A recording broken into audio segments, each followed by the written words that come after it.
Bienvenue à une nouvelle émission de Parlez-vous François, votre série francophone destinée aux apprentis allemands en train d'apprendre français.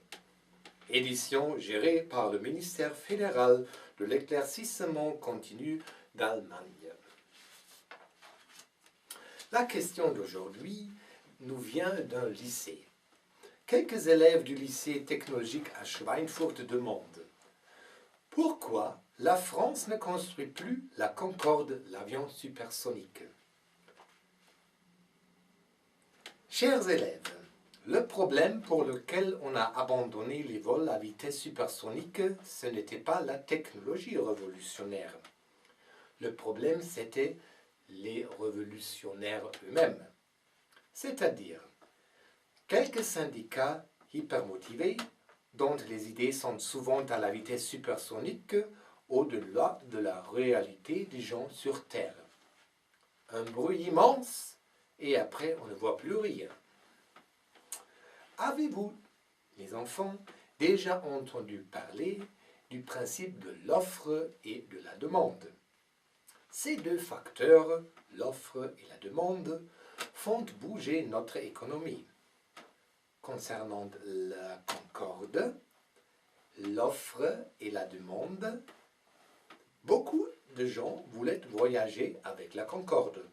Le problème, c'était précisément ici l'offre des syndicalistes supersoniques. Les plus militants d'entre eux ont fait une offre. Il faut rémunérer le personnel de l'avion à vitesse supersonique à la vitesse supersonique aussi. C'est-à-dire, plus vite qu'ils volent, plus vite qu'ils seront payés. Et plus cher, bien sûr. Dans la compétition entre les syndicats concurrentiels, la CGT postulait: pendant le vol supersonique, les salariés n'ont pas les mêmes conditions de pause et de récupération. Les pauses en avion supersonique passent beaucoup plus vite que les pauses des salariés sur Terre. Revendication logique, il faut doubler le temps de repos et le salaire, bien évidemment. Revendication contestée par la CFDT et la CFTC. Selon eux, c'est de la discrimination des ouvriers terrestres.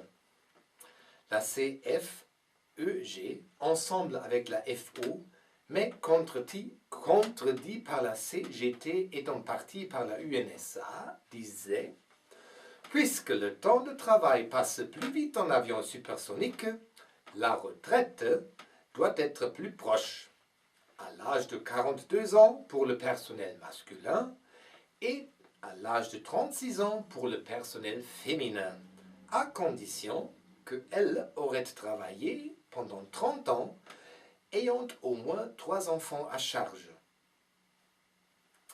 La CFTC trouvait ça injuste, parce qu'en avion, on n'a pas autant d'enfants à charge qu'en train ou en voiture.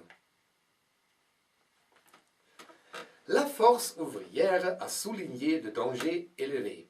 Le fait de franchir le mur du sang représente un risque élevé aux ouvriers.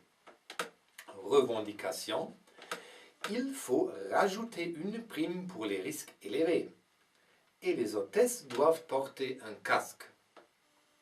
L'UNSA et la CFDT trouvent que l'employeur force le personnel à s'éloigner de sa famille, de ses amis et surtout des réunions syndicalistes. Ceci mettra en péril la démocratie.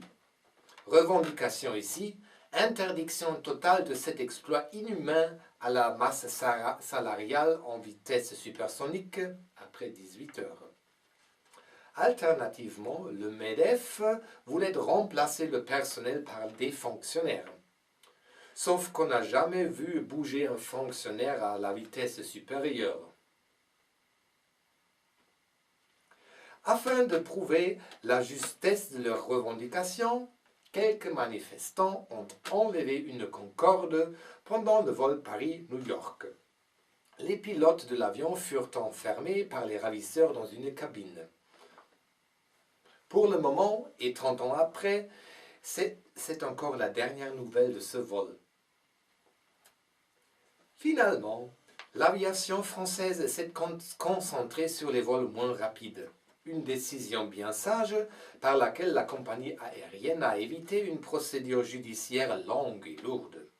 L'Association des consommateurs français avait porté plainte contre le nom de l'avion. Vu les innombrables querelles, l'appellation Concorde ne serait rien d'autre que la publicité mensongère. À la prochaine.